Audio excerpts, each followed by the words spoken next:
4 मरतबा, 5 मरतबा, 6 मरतबा, यानी 5 साल में 5 मरतबा भी आपने आबिदुर रहमान साहब को नहीं देखा। क्यों नहीं देखा? क्योंकि आबिदुर रहमान साहब समझते थे कि कोई विकल्प नहीं है। मजबूरी की हालत में यहाँ की विधानसभा की जनता हमको वोट डालेगी, मगर हम भाई हट जाओ ना, तुम हमारा प्रोग्राम खराब करने आएगा तुम है? अरे हमको देखने आए, तुम अपना कैमरा लगा है तो बात है। तो आबिदुर रहमान साहब ये समझ रहे थे कि विकल्प नहीं था। अब विकल्प क्या है? उस पार्टी का नाम क्या है? विकल्प का नाम मजलिस-ए-इत्तेहादुल मुस्लिमीन है। अब मजलिस आई है, यहां से मंजूर आलम साहब एक ताकतवर उम्मीदवार है। हम आपसे वादा कर रहे हैं, अगर आप मंजूर आलम साहब को कामयाब करते हैं इंशाअल्लाह, और मंजूर आलम साहब खातिर खा काम नहीं करेंगे, अगर वो काम नहीं करेंगे तो ओवैसी दोबारा इस विधानसभा को नहीं आएगा वोट मांगने के लिए। तो आबिदुर रहमान साहब को आपने 10 साल मौका दिया, अब 5 साल के लिए आप ओवैसी की बात का यकीन करके सीमांचल को अररिया के विकास के लिए, इंसाफ के लिए आपको पतंग छाप को वोट देना है। मेरे भाई, यहाँ पर पुल बनना है, रोड बनना है, स्कूल का इंतजाम होना है, किसानों के खरीदी का सेंटर इंशाअल्लाह यहाँ पर हम कायम करवाएंगे अररिया और किशनगंज में। बीजेपी जेडीयू तो सीमांचल की जनता को घुसपैठिया कहती है, तो हम घुसपैठियों का जवाब देंगे। एक कांग्रेस के नेता हैं जो हमारे बारे में बहुत कुछ आजकल बोल रहे हैं, उनको बेचारों को घर में मोहब्बत नहीं मिल रही तो हमसे मोहब्बत कर रहे हैं। उन्होंने कहा कि ओवैसी मेरे अंगना में तुम्हारा क्या काम है? तुम्हारे बाप का अंगना है सीमांचल? अरे सुन, जब हमारे सबके अब्बा बाबा आदम जब जन्नत से दुनिया में कदम रखे तो वो भारत में कदम रखे, ही हमारे अब्बा की सरजमीन है। हमारे अंगना में, अरे मेरा अंगना है सीमांचल, मैं जब तक जिंदा रहूंगा जय सीमांचल का नारा लगाऊंगा। और फिर बोलते हैं कि इसमें ये बहरूपिया है। अच्छा, मैं बहरूपिया हूं, इसका कोई जमीन नहीं है, पगार नहीं है, कोई जात नहीं है। एक बात याद रखो, मेरा नाम मेरे बुजुर्गों ने असदुद्दीन रखा। असदुद्दीन के माने क्या होते? अल्लाह के दीन का शेर। और तेरा नाम टप्पू पप्पू है, और फिर तू नहीं जानता कि असद हैदर कर्रार के निस्बत से भी है, तो बहरूपिया तो असद नहीं हो सकता। मैं अपनी आवाज उठाता हूं, और फिर जहां इनका सवाल के जमीन और पगार नहीं है, अरे तेरे को जमीन और पगार मुझसे पूछने वाले, ये पूरा सीमांचल मेरा है, बता तेरा क्या है? ये पूरा सीमांचल मेरा है। 8 साल के बच्चे से लेकर 80 साल का बूढ़ा, हमारी मां और बहनें मुझे देखकर बोलती है पतंग छाप जिंदाबाद, पतंग छाप जिंदाबाद। और ये साहब मुझसे पूछते हैं मेरी जात क्या है? मेरी जात मेरा दीन है। सुन, मेरी जात मेरा दीन है, मेरी शनाख्त भारतीय है। अब बोल तू क्या जवाब देगा? याद रख, मेरी जबान का मुकाबला तुम क्या, तुम्हारे पार्टी का लीडर भी नहीं कर सकता। आप हमसे सवाल कर रहे हैं, हम यहां पर क्यों आए? यहां पर सीमांचल में इंसाफ के लिए आए। और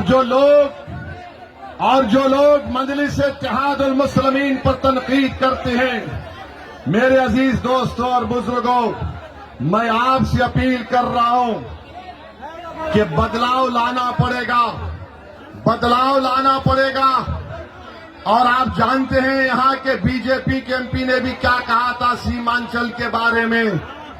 सीमांचल में रहना है तो ये करना पड़ेगा, सुनो बीजेपी के सांसद साहब, अपने घर में बैठकर बोलना सीमांचल की जनता, चाहे हिंदू मुसलमान दलित हो, गयूर जनता है, वो तुम्हारे इन दिल फरेब बातों को यकीन करने वाली नहीं है। और वो डरने और डराने का वक्त चले गया। मैं बताता हूं, यहां पर बीजेपी को आपने देख लिया, जेडीयू को देख लिया, अब आपके सामने मंजलिस है। गठबंधन से हम कहना चाहते हैं कि बताओ आपने 17% अल्पसंख्यक समाज से क्या इंसाफ किया? 17% अल्पसंख्यक समाज से क्या इंसाफ किया? कुछ नहीं किया। जो 14% यादव हैं उनको 36% टिकट दिया। जो हमको गाली देते हैं, जो हमको बहरूपियार हमारी जात पूछते हैं, अरे 1960 से 2020 तक जितने बिहार में विधानसभा के चुनाव हुए, तुमको मालूम कितने मुसलमान विधायक हुए? सिर्फ 8%। 1960 से 2020 तक। तो जो हमसे हमारी जात पूछ रहे हैं, बताओ तुमने कितनों को कामयाब किया? अगर बैकवर्ड क्लास को लेंगे तो उनके करीब 40% कामयाब हुए। अगर फॉरवर्ड क्लास को लेंगे तो उनके करीब 40% के कामयाब हुए। आज आप मंजलिस पर उंगली उठाते हैं। मेरे भाई, मंजलिस से दुश्मनी इसीलिए है कि हर समाज और हर समुदाय की सियासी लीडरशिप हो सकती है, मगर अगर किसी की नहीं हो सकती, वो आपकी लीडरशिप नहीं हो सकती है।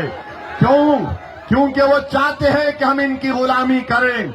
वो चाहते हैं कि हम इनके नेताओं के आगे दरी को बिछाएं। मंजलिस ये कह रही है कि दरी हम नहीं बिछाएंगे, तुम बिछाओगे। नेता हम बन के दिखाएंगे तुमको इंशाअल्लाह। तो ये लड़ाई नेता बनने की है। हमारे जाने के बाद कोई आकर शैतान का एजेंट बोलेगा, अरे वो आबिदुर रहमान भी तो एक ही दीन का है, ये मंजूर आलम भी तो एक दीन का है। आबिदुर रहमान और मंजूर आलम में एक फर्क है। क्या है? आबिदुर रहमान अपनी जबान नहीं खोल सकता जब तक कि उसके सियासी पार्टी के आका उसको हुक्म नहीं देते।